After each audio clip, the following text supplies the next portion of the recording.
When the Surron Ultra B was first announced, I was skeptical. I've spent a lot of time on its smaller sibling, the Light B, and I own a 250cc four-stroke. My fear was that this bike would be a bad compromise, too heavy to be playful like the Light B and too underpowered to hang with full-size gas bikes. After a solid month of thrashing this thing on moto trails, tight single track, and open fire roads, I can tell you my first impression was completely wrong. This isn't just a bigger Light B, it's a totally different machine that hits a sweet spot I frankly didn't know existed. Frame and build quality. The first thing you notice is that this feels like a real motorcycle, not an overpowered mountain bike. The forged aluminum frame is incredibly stiff and looks like it was built to take a serious beating.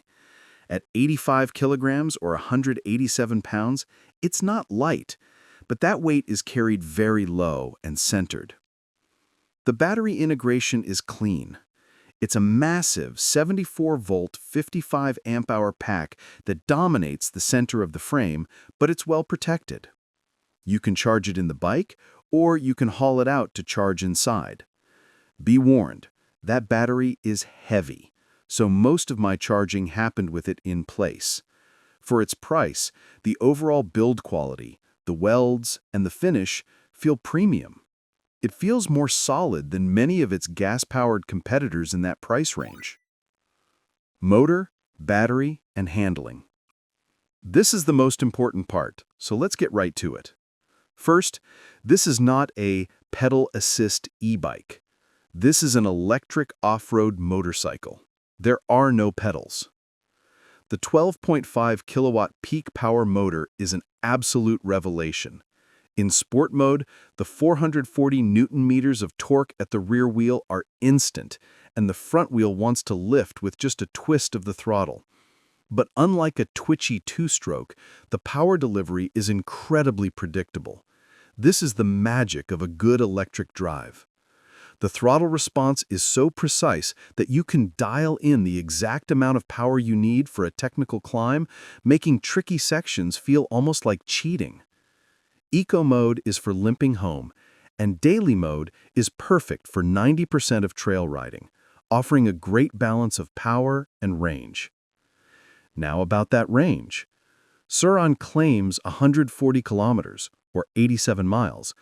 In the real world, that's not happening. What I found was that I could get about 40 to 50 miles of hard, aggressive trail riding on a single charge. This included steep climbs, fast sections, and technical rock gardens. Honestly, that was more than enough.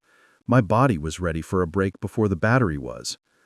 But the real magic is how it handles. That 187-pound weight, which sounds heavy, feels incredibly light and flickable once you're moving.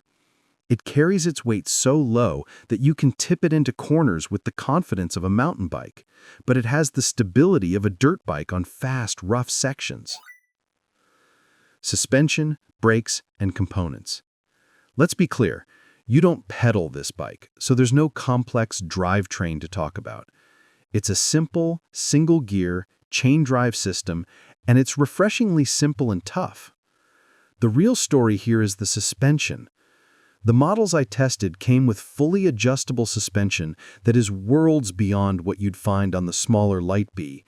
I spent a morning setting my sag and clicking the compression and rebound adjusters, and the difference was huge. Once dialed in, the bike handled high-speed G-outs and repetitive braking bumps without flinching. It's not top-tier Öhlins, but it's a serious, capable suspension package that doesn't feel like a budget component.